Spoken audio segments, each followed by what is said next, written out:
Jangan-jangan selama ini kita belum jadi diri kita sepenuhnya, kita hanya acting saja. Di depan dosen kita acting jadi mahasiswa yang baik. Di depan orang tua kita acting jadi anak yang baik.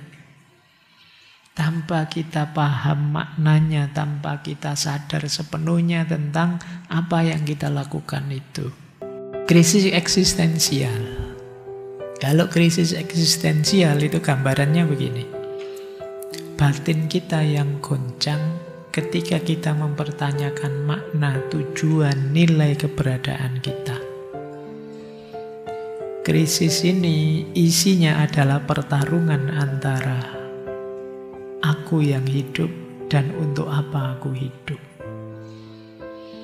Ini krisis yang penting.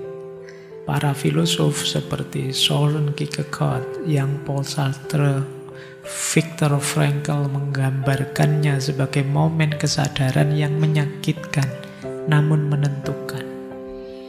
Ketika manusia menyadari bahwa hidupnya tidak otomatis bermakna, bahwa makna itu harus ditemukan, tidak diwariskan. Kalau masih bingung, ini saya jelaskan sedikit bedanya ya. Kalau krisis identitas itu bingung tentang diri sendiri, siapa aku? Aku kok merasa bukan diriku? Aku tidak tahu apa yang aku mau. Tapi kalau krisis eksistensial itu bingung tentang makna hidup. Untuk apa aku hidup? Apa artinya hidup ini? Ini sebenarnya satu rangkaian. Krisis identitas mengantarkan biasanya membawa orang pada krisis eksistensial. Karena begitu orang kehilangan jati diri, dia mulai mempertanyakan mengapa dia hadir di dunia ini. Jadi ini satu rangkaian ya, meskipun beda maksud. Begitu kita krisis jati diri kita, pada akhirnya juga akan membawa pada krisis eksistensial. Ciri-cirinya. Ini saya agak cepat ya. Yang pertama, pertanyaan mendalam tentang makna hidup. Kalian mulai bertanya, untuk apa saya hidup? Apa tujuan semua ini? Apa artinya penderitaanku selama ini? Mengapa aku harus berlelah-lelah seperti ini? Apa gunanya kuliah, ngaji, menghabiskan duitnya orang tua? Apa sih maknanya? Ini kalian mulai bertanya itu berarti sedang mengalami krisis eksistensial. Yang kedua, hidup rasanya hampa. Rasanya hilang arah. Hal-hal yang dulu menyenangkan sekarang flat saja. Kayak kalian, biasanya saya asik loh Pak main game ini, tapi sekarang tidak ada rasanya lagi, hampa. Biasanya saya semangat sekali Pak kuliah, ngaji, tapi sekarang tidak ada rasanya. Kemungkinan kalian mengalami krisis eksistensial. Yang ketiga, kalian tidak menikmati hidupmu. Kalian merasa terpisah dari dirimu. Kalian seperti menonton dirimu sendiri dan kamu tidak puas dengan itu. Nah, ini kebingungan tentang identitas dan nilai. Itu berarti kalian krisis eksistensial. Kemudian kalian cemas. Existential anxiety. Bukan cemas terhadap sesuatu, tapi cemas tentang keberadaanmu sendiri. Cemas entah karena apa tentang hidupmu. Ini berarti kalian krisis eksistensial. Kemudian juga kalian gentar. Kalian sedih saat sadar bahwa waktu terus berjalan dan pada akhirnya hidup kita akan sampai di titik akhir. Kalian gelisah. Ini waktu nambah terus. Sebentar lagi aku meninggalkan masa mudaku. Tapi kok rasanya belum apa-apa aku ini. Sudah sarjana sih saya Pak, tapi kok rasanya belum jadi apa-apa, masih tidak ngerti apa-apa. Sudah kuliah S2 sekian tahun saya Pak, tapi masih ngeblank saja, rasanya masih hampa saja. Kemungkinan kalian mengalami krisis eksistensial.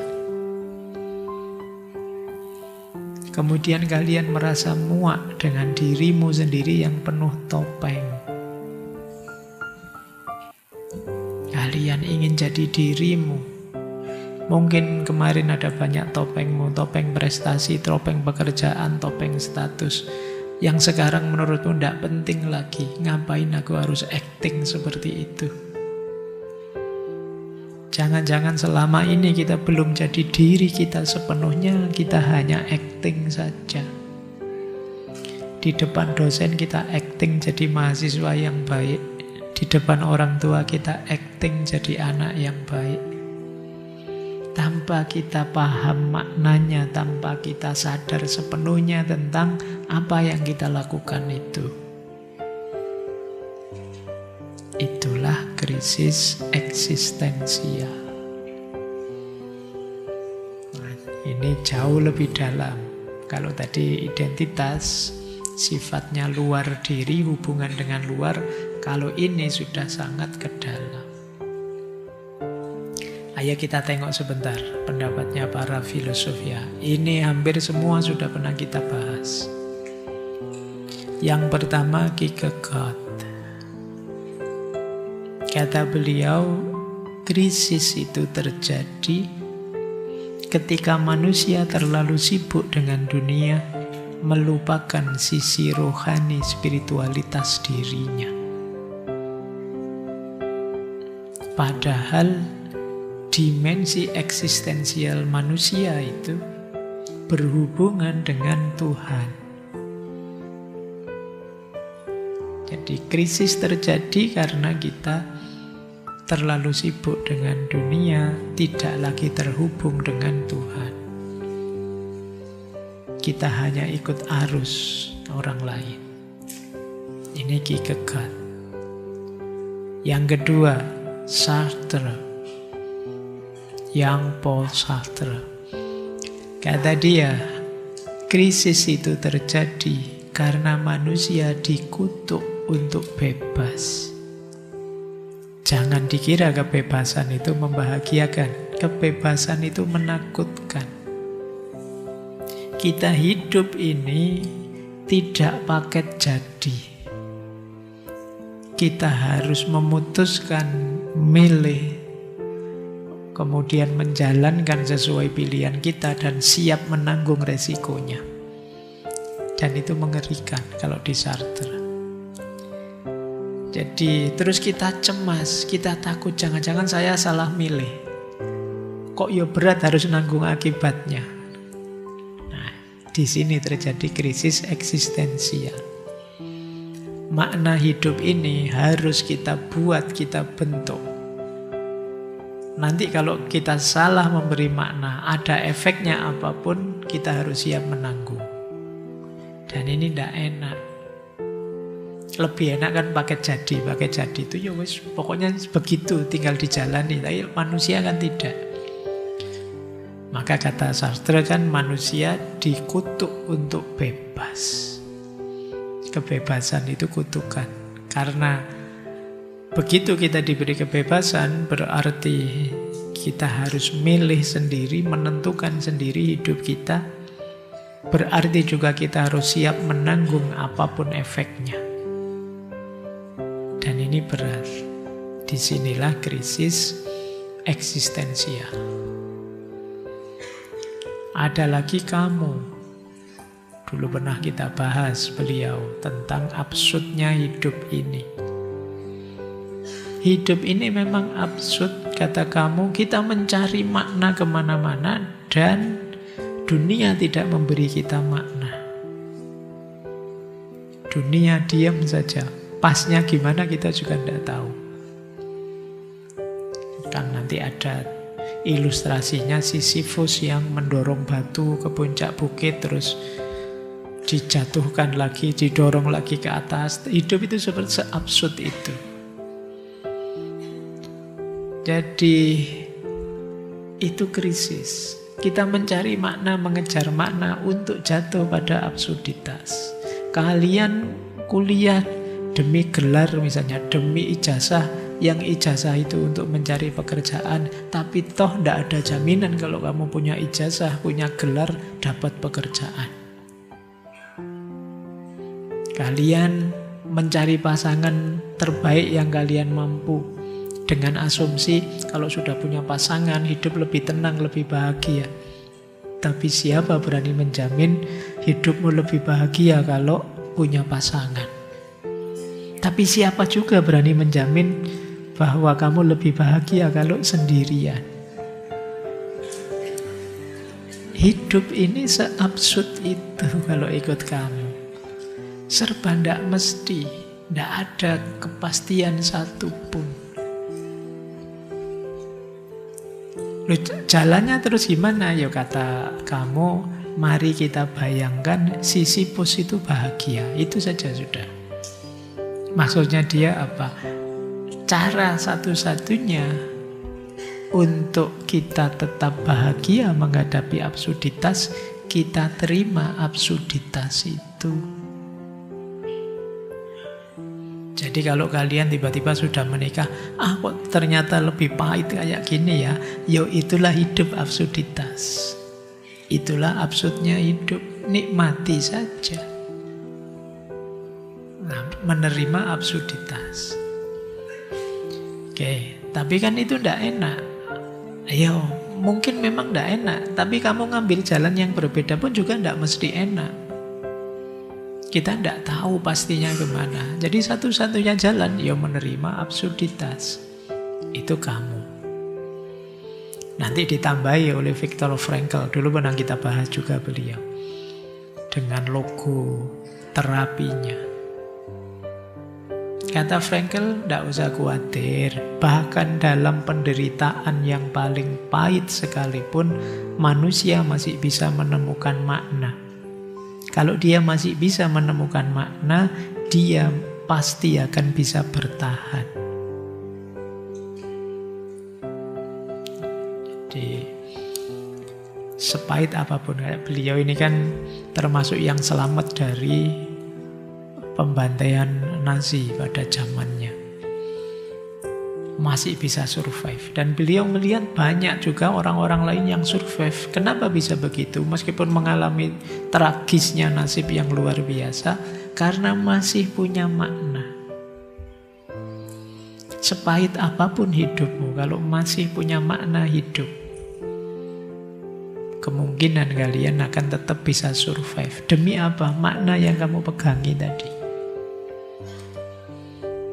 Kalau kalian sudah target, misalnya Pak saya harus mencapai ini, mencapai itu, proses menuju ke sana mungkin sangat pahit, tapi kalian akan tetap siap survive, menanggung apapun. Krisis itu ketika orang kehilangan makna. Istilahnya Frankl, existential vacuum, kehambaan eksistensial. Obatnya menemukan tujuan, menemukan makna. Nanti ada lagi May dan Yellow. Ini psikolog sebenarnya. Dia punya teori krisis itu sebenarnya ketika kita menghadapi kenyataan hidup. Tidak harus pakai rumus jelimet absurditas. Hidup itu sendiri isinya ketegangan-ketegangan, krisis-krisis. Setidaknya menurut mereka berdua ada 4 hal yang mau tidak mau membuat kita cemas. Yang pertama apa? Kematian. Hidup kita kan berakhir di kematian dan itu mencemaskan. Yang bisa datang tiba-tiba. Yang kedua seperti Sartre tadi, kebebasan. Kebebasan itu mencemaskan. Karena orang bisa salah memutuskan, salah jalan. Yang ketiga, kesendirian. Hakikatnya kita hidup itu sendiri. Tidak ada, meskipun kalau waktu pacaran bilangnya aku siap sehidup semati, tidak bisa. Kita lahir sendiri, nanti hidup mati juga sendiri. Jangan dikira mati bersama membahagiakan itu. Mati bersama biasanya peristiwanya tragis. Mungkin kecelakaan, mungkin sendiri-sendiri saja aman. Oke ya, jadi hakikatnya hidup ini sendiri. Tidak ada orang yang benar-benar hidup dan mati untuk kita. Kita sendiri, dan ini kan menggelisahkan kita. Kemudian makna. Makna ini kan harus kita cari, harus kita bentuk. Menghadapi 4 ini, itulah nanti kita ketemu krisis eksistensial. Tapi tidak masalah. Kalau kita bisa menaklukkannya, kita akan jadi lebih dewasa, lebih dewasa. Ada juga Carl Rogers. Kalau ini seperti saya ilustrasikan tadi ya. Hidup krisis itu karena hidup yang tidak otentik. Jadi krisis terjadi ketika diri sejati, apa yang kita rasakan, apa yang kita yakini, tabrakan dengan diri ideal. Diri ideal itu apa yang diharapkan oleh orang lain, diinginkan oleh orang tua kita, dimaui oleh dosen-dosen kita. Itu diri ideal. Kamu harus begini, kamu harus begitu. Nah, itu diri ideal. Ketika itu tabrakan dengan diri sejati, aku ingin ini, aku ingin itu. Itulah krisis eksistensial. Tadi ya, melahirkan false self. Kalau kita terlanjur false self, ayo berjuang untuk jadi diri kita sendiri.